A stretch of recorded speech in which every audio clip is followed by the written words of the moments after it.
$2 trillion just got wiped out from the stock market.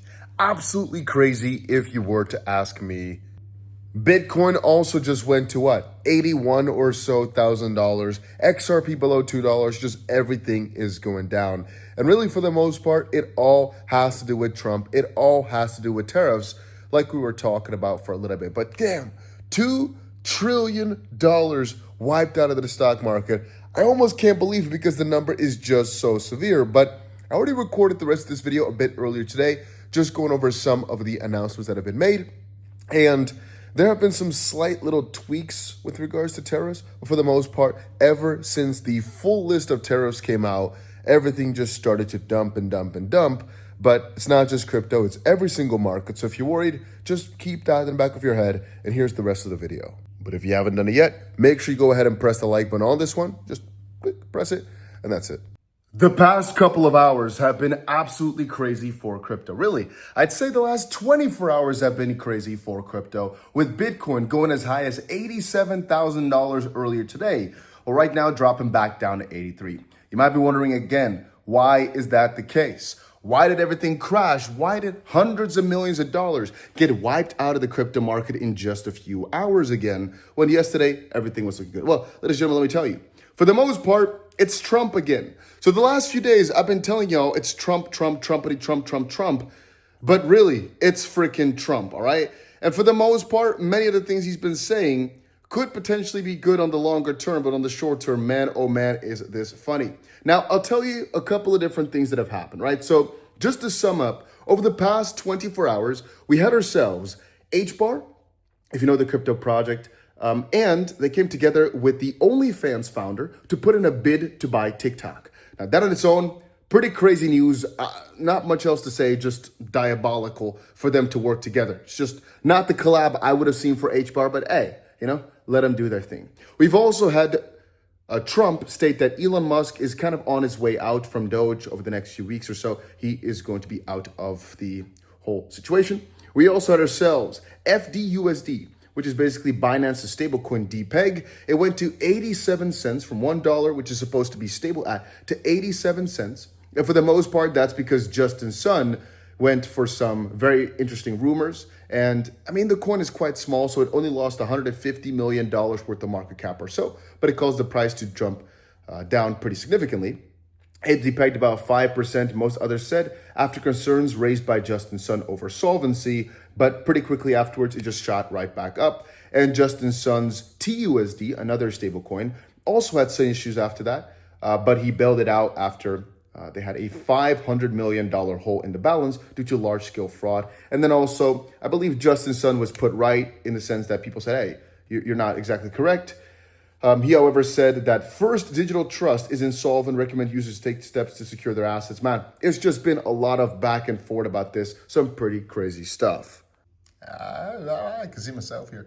Now, that was just one part of the story. I'd say the more interesting part comes along the lines of this right here. President Trump's reciprocal tariffs, with, again, the numbers being quite mesmerizing, right? I don't know why the focus is not perfect right here, but you still can see it, hopefully. We've got Chile at 10%, India 26%, Israel 17%, Brazil 10%, China 34%, which actually apparently is about 54%, as the 20% should also be included. And really, when you start taking a look at these numbers, you get why everything suddenly fell significantly. I mean, reciprocal tariffs here, you can say what you want about them, but these are huge, especially for some of the countries like Vietnam and Cambodia. A lot of cheap clothes and stuff come from those places. I could give a lot of different reasons as to why I think Trump may have done that. But at the same time, by the way, let me just quickly grab it here. We've also got Canada and Mexico exempt from reciprocal tariffs for now, because I guess they agreed to some stuff. And at the same time, just after these got sent out, we had ourselves $300 million liquidated in just a snap. Now, I have to quickly say, gold at the same time is up tremendously. Right now, almost at 3,200. And sometimes it's interesting to take a look at gold's pricing and base your tactics on that. Meaning, if gold is going up significantly, it means people are less certain about traditional markets. And I mean, when you start taking a look at the tech stocks in the after hours, let me again grab it. So just, I'll tell you the numbers. Robinhood minus 10%, AppLovin minus 9%, Palantir minus 8%, Tesla minus 6%, Amazon minus 6%, NVIDIA minus 5%, AMD minus 5%, Broadcom minus 5%, Meta minus 5%, Alphabet minus 4%. The S&P is now set to erase $2 trillion at the open today. The NASDAQ 100 is on track to open just 3% away from entering its first bear market since 2022. Buckle up. And again, combined with the fact that gold is doing so amazing right now, I'm noticing people are getting a bit more scared. Now, again, President Trump just stated the tariffs won't be full reciprocal tariffs because we're very kind, but I mean, the market is completely red, right? Reciprocal tariffs are here. President Trump just announced the tariffs on 185 countries at once, one of the largest tariffs in U.S. history, and the S&P based on that, it raised $2 trillion in just 15 minutes. And man, it really is quite crazy. The announcement began with a Wall Street Journal report that a 10% baseline tariff would be imposed by the U.S. While this was true, markets took it as all reciprocal tariffs were 10%. However, this quickly changed as President Trump began outlining many other tariffs well above 10%. And again, that's because, if you're wondering, why did many people get stopped out here? Partially, I call it manipulation, but partially also, or at least it was stated, 10% tariffs across the line. Or at least that was the anticipation from people. So prices shot up because, well, as you see now, some are as high as 50%. If it's just 10% tariffs, that's pretty amazing, right? But then the full list of 150 or so tariffs was released and everything just started crumbling. This is where Bitcoin went to 87,000. This is where everything started soaring, doing amazing. And then when the full list came out, things started crashing. But you have to understand that ultimately, I can start talking about it here for longer if you guys want. But if you really start thinking about it, they're doing this, at least in essence, to hopefully make the situation better on the longer term. And yeah, if I'm seeing things from that angle, yeah, you know what? The US wants to rebalance their books, and this is the way they want to do it.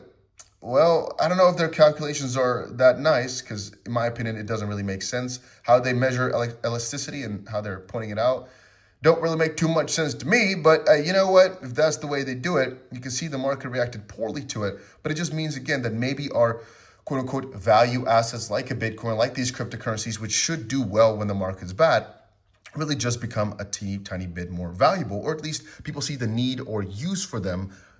I think really some of the craziest necessity or need or adoption, whatever, might start from the moment that people really distrust the decisions made on the higher end, on the top, like Trump's decisions right here. Now, again, tariffs, I don't think are going to be one of those choices, but it's kind of interesting to see how perhaps Bitcoin or cryptos could react as this continues on and policy keeps getting quote unquote worse. It depends, I guess, on how rates are cut or how things are going to look like in the near future. But as of this point, it's still a one-to-one correlation with the S&P and Bitcoin for the most part that theoretically speaking should change, as the one is a value asset like gold and the other, a store of value like gold, and the other, I guess, progresses as technology advances and as just real value is being added rather than just being locked up in something, if you get my drift.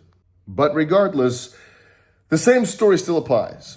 Every day I wake up, every day I add a little teeny weeny bit more crypto. Every single day. And there have been a few days now I'm thinking, you know what? I should just go all out.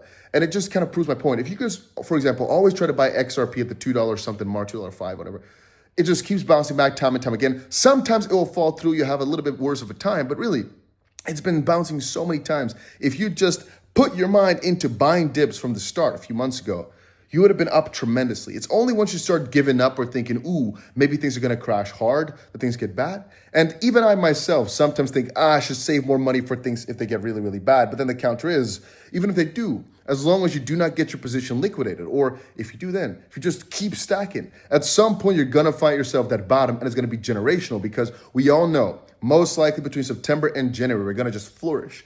There is an option to wait for a little bit, of a shift to be seen and then going all in. But there's also the option of just going at it, not giving up, and winning in the end. We know what we're holding. We know the value. We know it's going to take some time for the masses to realize that. But we're still quite early.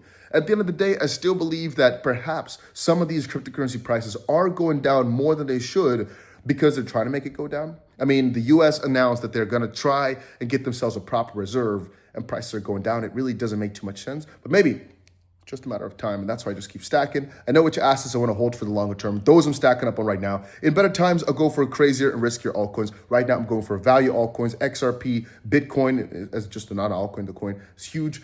But even coins like Cardano, for example. I just want to stick to US-based coins, but then Solana is actually in one of the worst spots it's ever been because meme coin season is dead and Pump Fund extracted so much money.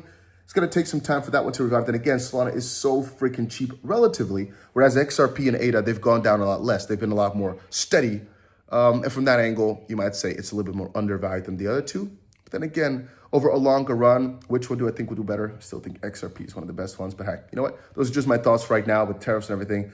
So you guys, again, another crypto update. If you also want to trade crypto, I've got a link down below to Blowfin. It's one of the platforms I'm trading on. And you know that you can also trade gold over on Bybit. It might be something interesting. Take a look at it. Links are down below for that. And that's about it.